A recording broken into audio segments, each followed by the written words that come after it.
Missing your body, missing your eyes, I'm missing the way you look at me. Well, you never love me, you never love me. What do you break my heart in peace? And I cry for your love, and I'm hearing your voice calling me one more time. I'll never call your phone, baby, oh baby. I will never call. 네, 안녕하세요. 도사 이승태 TV의 이승태 변호사입니다. 오늘 얘기 드릴 것도 임대차인데요. 이건 뭐냐면 계약갱신 요구권이에요. 그러니까 한마디로 우리가 임대차 계약, 주택임대차 계약 체결해서 2년 동안 살다가 계약갱신 요구했어요. 근데 그러면 2년 연장되는 줄 알았거든요. 근데 갑자기 임차인이 나가겠다는 거예요. 3개월 후에 나 그러니까 보증금 돌려달라. 이랬을 경우에 이거 어떻게 해야 되느냐. 이 문제가 올해 1월 달에 뉴스에 나왔었는데 제가 그때 당시 해드릴까 하다가 좀 시간이 좀 지체가 됐는데 다시 또 이 문제를 물어보시는 분들이 많아서 제가 이거를 정확하게 좀 설명을 드리려고 합니다. 자, 이런 기사가 나왔던 거예요. 저 그냥 3개월 후에 나갈래요. 여전한 계약갱신권 혼란 이렇게 돼 있거든요. 그러니까 한마디로 계약갱신권 요구했으면 임대차 기간이 전 임대차와 동일한 것으로 보면 2년으로 돼야 되는 거 아니냐? 4년만 알고 있는 거거든요. 근데 갑자기 임차인이 나갈 테니까 3개월 후에 돈 달라. 갑자기 난 예상도 안 했는데 3개월 후에 이 많은 보증금을 돌려달라고? 임대인 입장에서는 황당하잖아요. 이게 말이 되는 거냐는 거예요. 여기 보세요. 세입자 퇴거 통보 후 석 달 안에 보증금 내줘야. 송파구의 전용 면적 84제곱미터 아파트를 보유하고 있는 A씨는 요즘 불안한 마음에 잠을 못 이루고 있습니다. 세입자 찾기가 어려워서 일정 금액을 감액해 준 후 기존 세입자와 갱신 계약을 체결했는데 이분은 어떻게 보면 계약금 보증금까지 낮춰준 거예요. 그나마. 근데 세입자가 통보만 하면 3개월 후에 보증금을 무조건 내줘야 한다는 사실을 뒤늦게 알게 됐다. 그래서 전세값이 계속 하락 중인 지금 그 세입자가 더 싼 집을 찾겠다며 퇴거를 통보하면 또다시 보증금을 낮춰서 세입자를 찾아야 한다.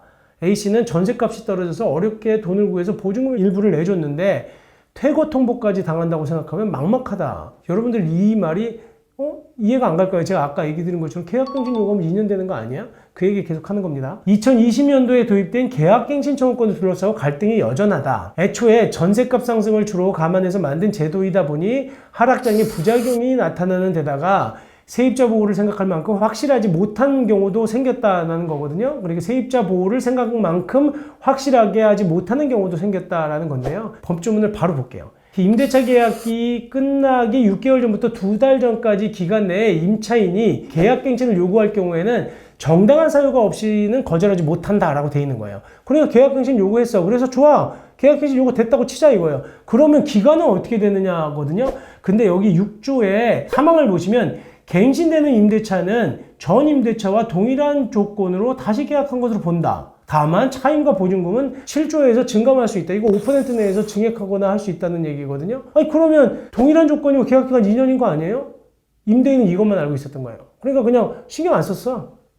난 2년 후에만 돌려주면 되는 거 아니야 라고 했는데 이 사항이 문제예요. 사항이 제1항에 갱신되는 임대차의 해지에 관해서는 6조의 2를 준용한다라고 돼 있어요. 이걸 못 보셨던 거죠. 6조의 2에는 1항에 따른 해지는 그 임대인이 그 통지를 받은 날로부터 3개월이 지나면 효력이 발생한다. 이게 무슨 조항에 대한 거냐면 묵시적 갱신에 관한 조항이에요. 묵시적 갱신이라고 하는 건 아까 제가 얘기 드린 임대차 계약이 끝나기 6개월 전부터 2달 사이에 임대인도 얘기 안 하고 아무도 임차인도 아무 얘기를 안 하면 묵시적으로 갱신이 되거든요.